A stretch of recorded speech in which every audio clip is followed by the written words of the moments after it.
You're listening to the Valley Current. Hey,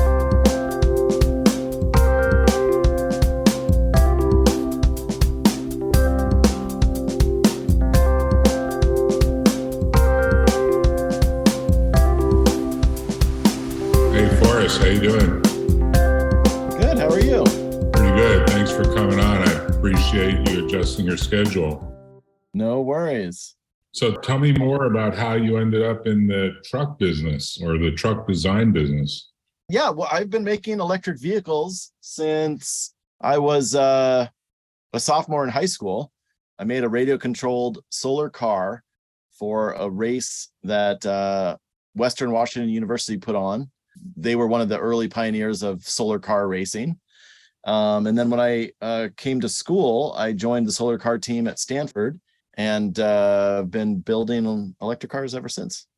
What year was that? And did you get interested in this as early as high school, or tell me how you even got started? Well, I grew up in a log cabin, and so I was very interested in kind of alternative energy and alternative housing. My aunt lived in a straw bale house in Colorado, off the grid using solar power. You know, I looked at hydrogen and acetylene and all sorts of different fuels, and it just seemed like electric was the best at that to me, and the one that made most exciting. And then when I was on the solar car team at Stanford, you know, when you drive it, it was a very light vehicle, and it was, you know, obviously very peppy. Most people know now that electric cars are very peppy. So it was just super fun to drive, and that's what got me hooked. A lot of the early Tesla members were from that team. Yeah, tell me the year that you first got interested. It sounds like you were living in kind of a log cabin in western state of Washington. Is that what I'm hearing? Yeah, that's right. So that first radio controlled solar car would have been in 92, I believe, 92 or 93. And then I was on the solar car team 95, so 94, 95, 96, 97. And then I joined Tesla in 2005. Sometime in 2000, maybe 99 or 2001, JB Strobel, I think, was the one who introduced the plan, was to make a long range electric vehicle out of a solar car. So the idea is we take one of the solar cars, which was super aerodynamic, and fill it with battery cells and drive across the whole country from coast to coast on one charge, just as kind of like a technology demonstrator. On one charge? That'd be pretty amazing, wouldn't it?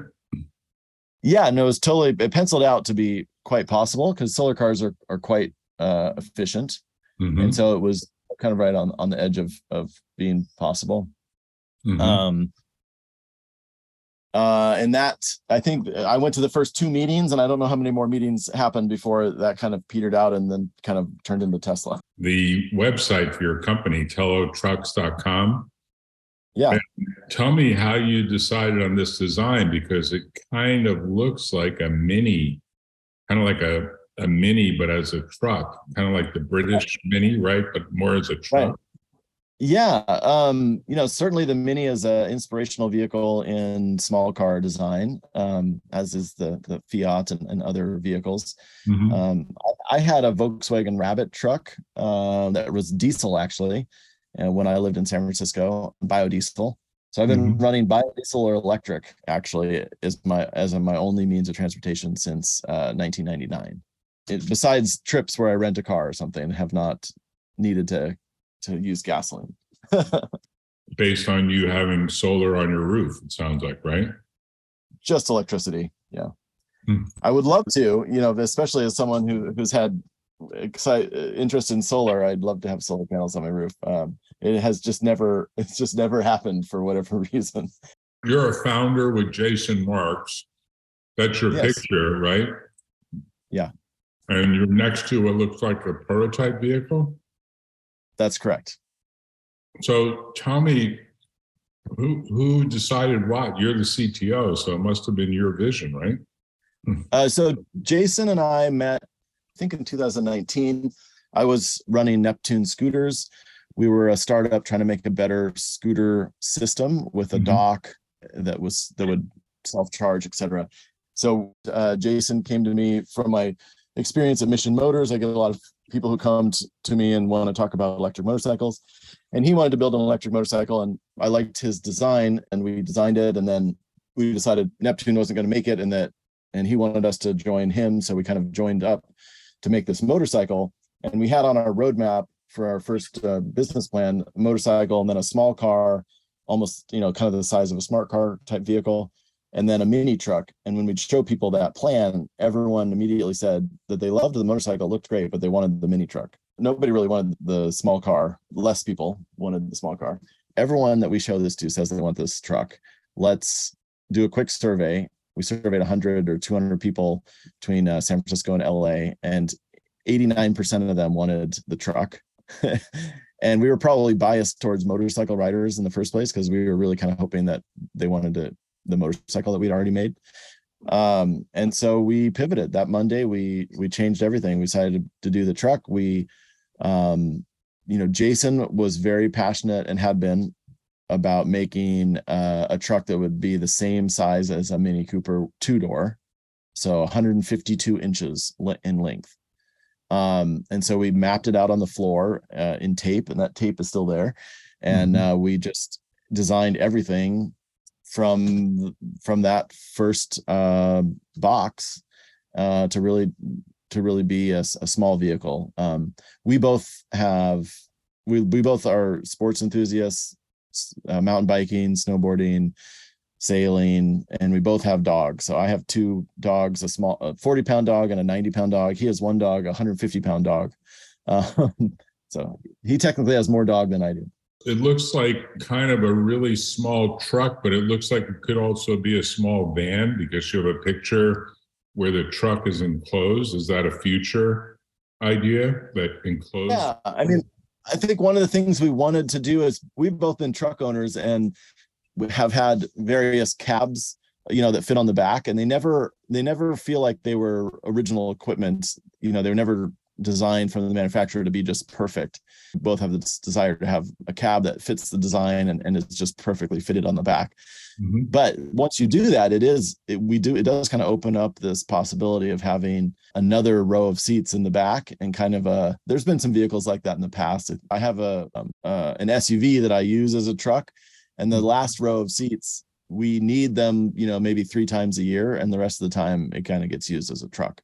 And so we wanted that, kind of the similar thing here, where you could have it be a more functional truck, but then every once in a while flip those seats up. So you're entering a market that has other players in it, like Rivian is a player. You see it's producing trucks. I guess Tesla's announced the Cybertruck. It's been announced for a long time. I guess they're running into issues, according to Wired magazine, or some of the other rags that are out there that are talking about what's going on. Yes. Can you imagine competing? Because I guess today or yesterday, Lordstown filed for bankruptcy. Weren't they another little electric truck maker recently? Well, let's see. I'll take that in a couple of different ways. So one of the reasons we started this is that, and why we went for the small truck, is that not only do we want a small truck because we're both in these kind of urban environments, the other one is just the environmental footprint. So we don't think we're going to solve climate change by everyone driving around bigger and heavier vehicles, even if they're powered by electricity. Mm-hmm. It might be marginally better than powered by fossil fuel, but it's still creating it's just like a lot of embodied energy. It's creating a lot of microplastics with all the tires, heavier vehicles shred tires more. So it's just a bad direction to be headed, and it didn't seem like anyone was going the other direction. So the small vehicles are all hatchbacks and such. Mm-hmm. So that was a big driver. So the ones that you mentioned are all much bigger. I love the Rivian. We all do, and it's, I think, close to 9,000 pounds. It's still a very big truck. It's a bit smaller than the F-150 or the Hummer, and those are pushing 10,000 pounds. Oh. I mean, they're just really, and the Cybertruck is I don't know how much it'll weigh, but it's longer than the F-150. It's just a very, very big truck. It's not something you're going to park easily in San Francisco. Yeah, we felt like they're going the wrong direction from an environmental perspective. On the competitive perspective is, so that's our differentiation. It's also, I think, a better time to start an electric vehicle company now than it ever has been in the past. So some of these vehicle companies, they did have the benefit of a better financial climate for raising money. And so they did raise quite a bit of money, but they got to a point in their kind of company life cycle where now they need to raise a lot of money to keep going, and they're running into a wall there. So I think that's a little bit what's happened to Lordstown. We were watching Lordstown because we wanted them to be successful, and we wanted a nice success to go through the contract manufacturing kind of path. Lots of companies in China have gone through that path, but there's yet to been like a real clear winner on the U.S. side. Manufacturing continues to kind of go that direction, so it just makes sense, and hopefully there'll be another one that is successful that comes out in the next few months or the next year before we kind of enter that path. Do you have to do a bunch of safety testing, like crashing some of these into a pole the way the major manufacturers do, or do you come under some exemption from those rules? Yep, we will go through all the same crash safety testing. It's called homologation. So basically just getting homologated to all the different rules in the US and any country that we want to sell them in. How many trucks do you lose as a result of those tests? You need a minimum of 4. There have been some companies who have gotten away with doing some of the tests with some parts of the same vehicle and have some, save some money that way. You can do a lot in simulation now. So you can do a majority of the tests in simulation, and then you crash them at the end to kind of verify the simulation data. And you just take a lot of video of what's going on, right? Yeah. Oh, it's more than just video. Yeah. There's sensors everywhere, measuring every little thing. And what are they looking for? Really what it comes down to at the base level is what you're looking for is called the pulse. You want a pulse that is below the amount of energy that would damage somebody's heart or brain. So that an impact from any direction creates some level of pulse as measured by the person. So, that's why you see dummies and they've got all sorts of sensors on them in vehicles. And a lot happens in simulation before then of like what crumples, what bends, what airbags deploy, what are all the things that happen that enable someone's body to decelerate at a rate that it can handle. Right. So this is a 4,400 pound truck. It looks like the front of it is relatively short, which means you don't have what Tesla would call a frunk, a trunk in the front, right? Doesn't look like that, right? So are you confident that the crash tests are going to work? Yes. So we still have 18 inches of crumple. We have some technology that we're not announcing yet because we're still working with partners and policymakers. So we want to go through that path the right way. And so we're following the advice we've been given on how to do that. Even outside of this, some extra safety that we are deploying inside and outside of the vehicle and during a collision, which other companies do as well. There's still more crumple than some other vehicles that are on the road. So there's going to be autonomous vehicles, on the road with less crumple, and we believe we're going to be safer than those vehicles. So do you worry about this full automated driving that Tesla and I guess others are pushing? If you look at the ads by GM, I saw an ad, I forget when, it was a week or two ago, where literally people were taking their hands off the wheel of a GM pickup truck, a Silverado, and they're selling the, full, what are they calling it? Full automated driving or full self-driving, FSD, level 5, as though it's about to occur. Do you need to compete in that area as well, or is that kind of really irrelevant? We are working with a partner on using their stack in the future. So we're kind of, we're working with them to make sure that we're designing things in now that and systems that allow us to communicate, and that we're making the right decisions on components and various protocols so that we can incorporate their stuff. But the short answer is that we're going to use a third party, and we're not really focused on having this vehicle be autonomous for consumers. We do think there's more of a play in deliveries. We're kind of going after consumers that really, this is kind of our ethos, is that we want to take the technology that has been kind of created for autonomous vehicles and use it to give people a better driving and a safer driving experience, but without kind of like trying to fool them into that they're safe not driving. So I just feel like there's still a lot of corner cases, and I'm not really sure that there's that much value. There's a lot of hype. And a lot of hype. Yeah, there's a lot of hype. There's a lot of hype, and I think it's cool. But it's nice to have driving be safer and easier. But I think that's, if you have a human on board, it's really hard to match the ability of a attentive human. And so I don't think it's a great idea to try to lose that capability. Yeah, I'm wondering if you need to sell more on this being a sporty utility vehicle that you want to drive, as opposed to something that's going to be like the Chevy Silverado or the Ford F-150 or these other big honking trucks that really, they're sort of suggesting people can kind of sit back and let it drive itself. The Cybertruck, I think, is sort of an oddball non-worry for you guys, because it's probably twice the price, twice the weight, twice the length.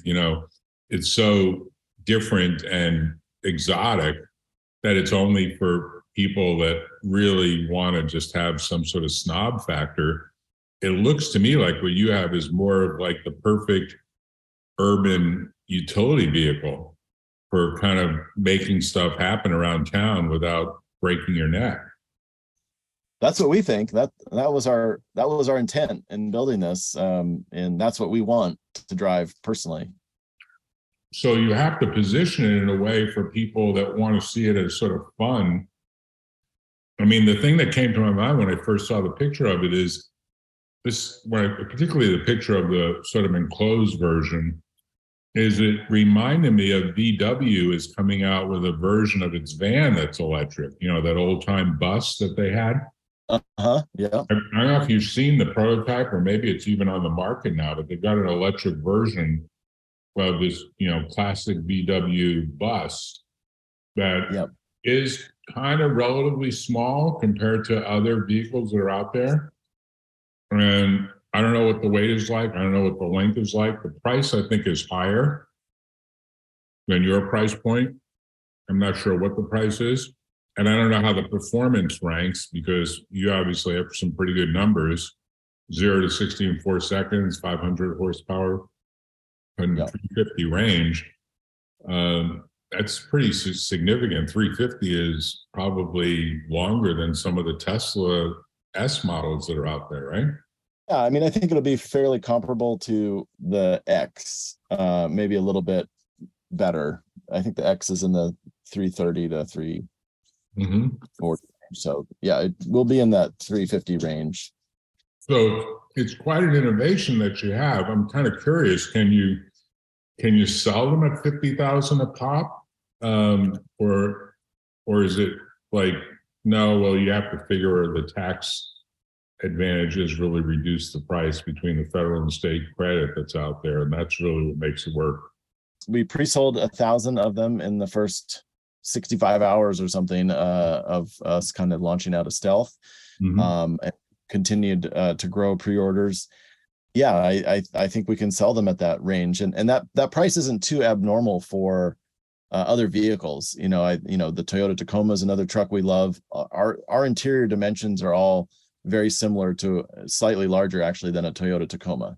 Right. And those and those sell for in the $45,000, $47,000 kind of range. Okay.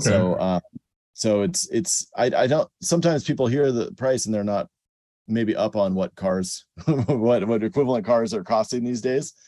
And with incentives, if you lived in Colorado, it would be like 37,000 if you made below a certain threshold. Yeah, I mean, I think it's a really unique selling proposition, and I know you're raising money, so tell me more about how much you're trying to raise and where you're at right now in terms of the process of raising money. Yes, we are raising money. So far, we've done everything on a pretty lean budget. We're raising our, I guess now you'd call it a seed round, or maybe I would have called it a Series A, but we don't have a specific amount. I mean, we kind of have two different milestones that we're in conversations with investors about with this next round. So that's the goal. So if you raise the money you need to raise, whether it's seed or Series A, and you start building this and you get through that testing, then you have to find, and I assume you're ready to identify one or more contract manufacturers, likely overseas or here in the US.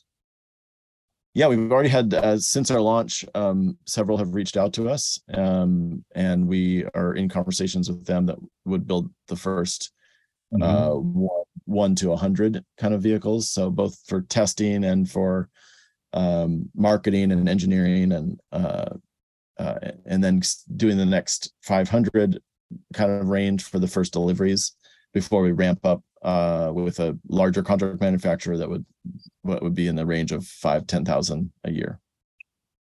So at first, depending on demand. That must be at least 18 months away, right? Yeah. Or even more. Yeah, we want to deliver the first small numbers of vehicles in 2025, and large numbers in 2026. So it's a pretty ambitious project, and it's all going to be done through online ordering. You're not going to have any actual showrooms, right? That's correct.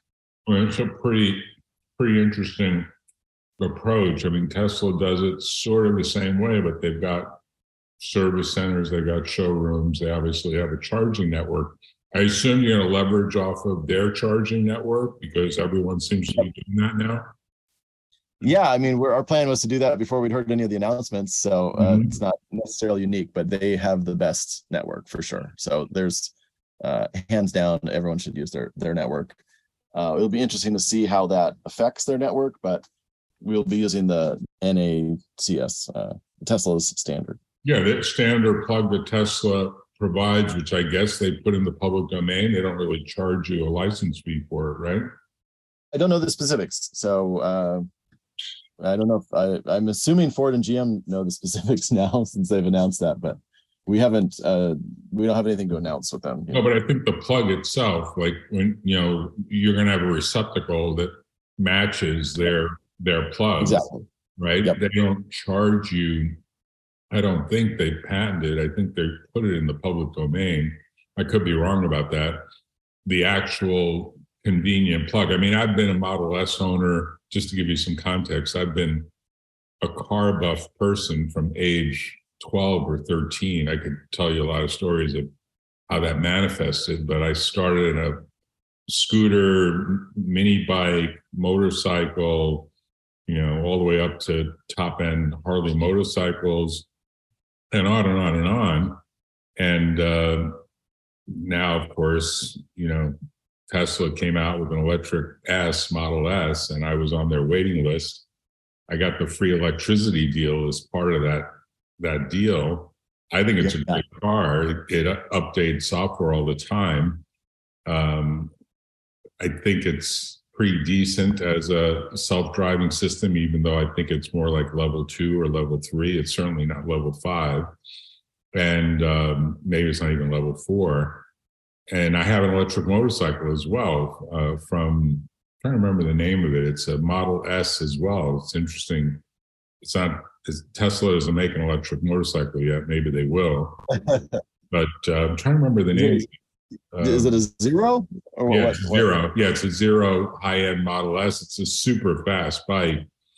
And Nice. I think it's a way faster motorcycle than anything Harley is putting out at this point, and way sleeker. But it's a game changer. You know, this whole electric mobility thing is a game changer because you really don't have as much maintenance. You really can just park it, and if you go on a trip, it still runs, and it's not like your battery dies. And it's not like you stop at a gas station anymore. Yeah, if you take a long trip, you're going to stop at a Tesla charging station, but the mapping is pretty good to tell you what number of charges are available. They typically work. I have a charge point account too. I think I made a company called PlugShare, right, which is the best app you should be using for planning out your route and finding charging stations. Mm-hmm. So one of the cool things we did at PlugShare is we score the stations, and the score is based on how many are broken and how many people have charged and checked in recently. So you get a sense of like, is this really an active and in use station that's likely to be working, which is when you're not using the supercharger network, that's really important information. Yeah, I mean, I have to tell you, I think there is a great business case. I mean, I have an MBA from Columbia University from quite a while ago and a law degree from UCLA from even further back. But I've been doing this stuff for over 4 decades. And I think the actual use case for a small utility truck is all these maintenance guys that are running around with these little Ford Rangers. And I keep thinking someone's going to corner the market by going to all of these little companies that have, you know, fleets of these small trucks that they're of course paying maintenance and gas and oil changes and everything else on. Just say the total cost of ownership for running this thing for maybe the next 10 years is really a small fraction of what you're paying between the gas and the oil changes and the you know, spark plugs and tune-ups and everything else that goes with an internal combustion engine vehicle. It's a game. Absolutely. And I keep thinking, you know, that's a bigger market and more immediate market than what I'll call the enthusiast that wants to use it more like a small SUV. But I could be wrong about that. I just think that market doesn't we think you're right.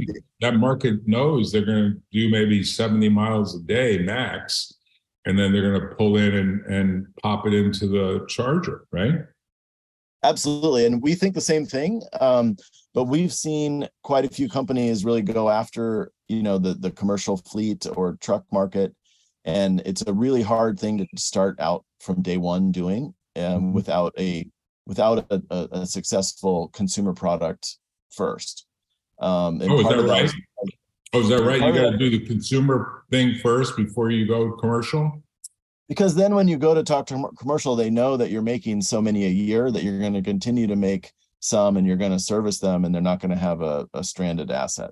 Wow. So that's kind of their big issue is, one, they have a very long sales cycle. So you have to prove to them that you have that low total cost of ownership. Okay. And then if you do that, prove it to them, they might buy them the next time they buy their amount of vehicles, which is probably next year, or it'll be in the budget cycle next year for the year after that. So it can just be, you know, it can be hard to make that cash flow work for a company that's going only for fleet vehicles. And we've seen that a few times. But if you look at like what Rivian did, Rivian was successful in getting the attention with the consumers, and then they, you know, had to sign a very big deal with Amazon for trucks, right, for more of a commercial fleet. So that's certainly our goal, is that we think there's so many use cases for these for exactly what you're talking about. My co-founder Jason lives in San Francisco, pretty much downtown, and when you go outside, you see the maintenance vehicles are often on the big skyscrapers. They'll have an F-150 type vehicle, and then they'll have a GEM Polaris, you know, golf cart type vehicle. And in the back, they'll both have the same equipment in both of them. Wow. And they'll just, they need one of them for going on the freeway and getting across town to that other site that they manage. And they use the other one for doing the exact same thing, but it can maneuver and does it locally. And you replace, both of those, maintenance schedules with one vehicle that doesn't need a maintenance schedule. It'd be super attractive. I'm where I'm sitting right now in San Carlos. My next door neighbor is a auto parts distributor, and he's got 4 or 5 of the shortest, smallest pickup trucks that exist out there. I think I don't know exactly what they are. I think they're Rangers, and they're driving around town delivering auto parts. They could totally use these, Right. Well, it's a pretty phenomenal thing you've done on a relatively small budget. So bravo to you and your team. What's the thing that looks like a Band-Aid on the side of the door? I don't quite get that. I call it a groove. It's kind of a stylized vent. Our goal is to reduce the high pressure behind the front wheel.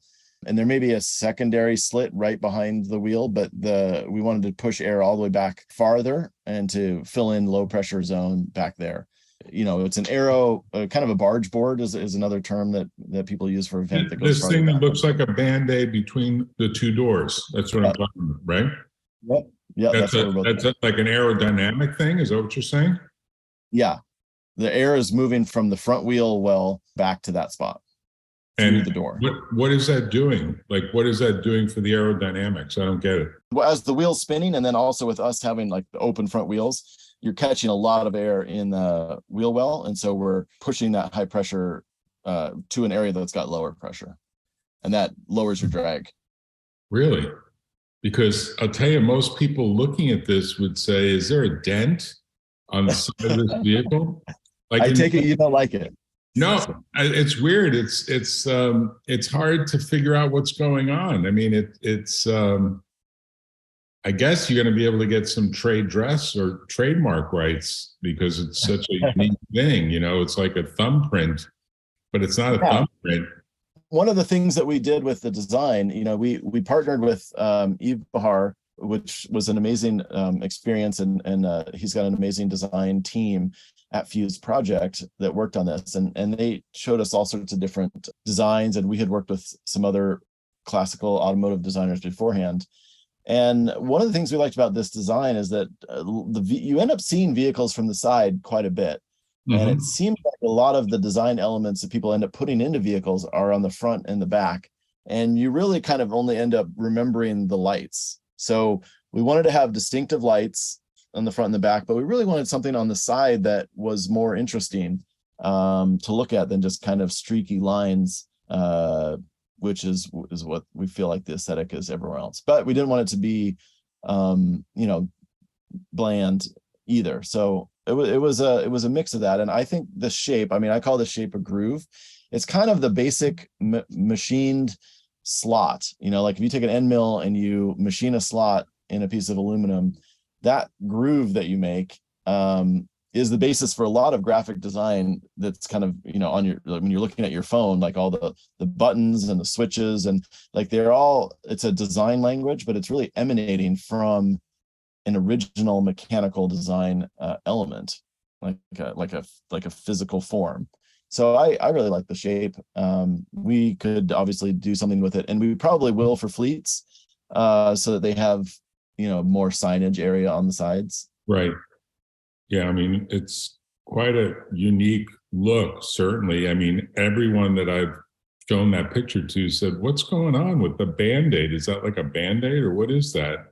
That's on the side. I said, I don't know. He's coming on the show. I'll ask him, and he'll tell us. Well, I call it a groove. Okay. So you should call it the TELO Groove. Like your truck should be named the TELO Groove Model 1 or something like that, right? And then you've got a story that you can build around the groove. We'll take that into submission.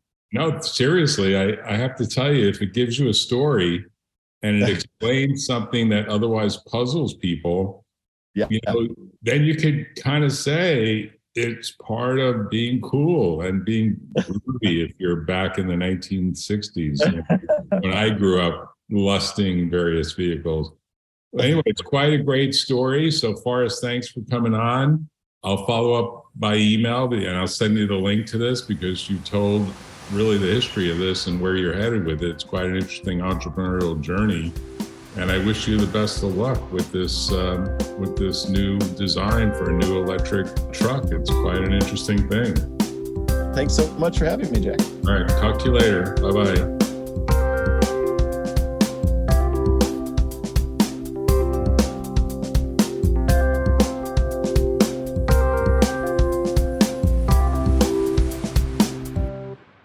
Tune in next time on the Valley Current.